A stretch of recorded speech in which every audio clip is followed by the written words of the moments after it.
Planner capabilities was added to SharePoint in April already, but guess who didn't know that? So let's take a look. This is a new team site that I just created for my previous video. And apparently, if I click on new right there on the landing page, I'll see plan. Yep, didn't know that. So let's go and create a plan. So you can also use an existing plan. I've checked that and it doesn't allow me to drop down and select the existing plan. So I don't know if that integration takes a while for you to see the plans, but let's go and create a new plan. And just for the sake of knowing what it is that I'm busy creating, new team site planner, because that's what I call my team site, and showing the site navigation as well, which means it'll show at the top, which is just easy for guys to access this plan.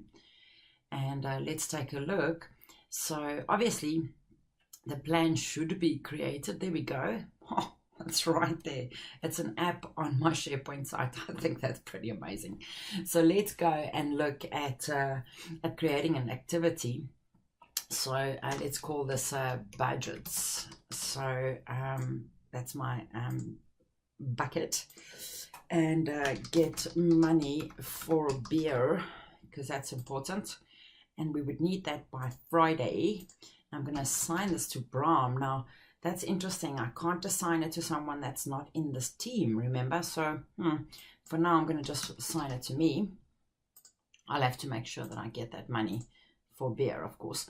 And then remember, in Planner, if I go to the task, of course, I've got the same abilities. I can set labeling as well. So pink is definitely going to be my entertainment. Label entertainment.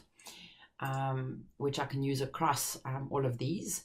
And then not started, start time would be from tomorrow. I can add attachments as well. Maybe I should tell them that it's got to be Castle Draft, because that's the only real beer in the world. But there we go. There's a planner added. And let's take a look. So I was able to add a plan from the landing page of my team site. Let's open the web parts. I always change this to A to Z because otherwise it just repeats. And there's planner. So let's see what this allows me. So select an existing plan. You'll see at the moment that it only points to this plan.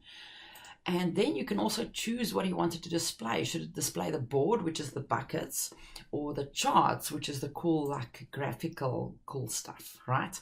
I think that's pretty amazing. So, of course, I only have one task in there, and that's to get beer for money. So that's a bit boring. But I think that's pretty cool. So there we go. I can now create a plan straight from my landing page in my SharePoint team site. And I can also add that as a web part on my landing page, which I think is pretty awesome. And yes, how crazy is this? All the blogs are right. I didn't know that, and that's why research and keeping up to date is so important, people. Keep your eye on that Office 365 roadmap, because it's full of goodness and amazing stuff that they're sharing with us. So catch up soon then.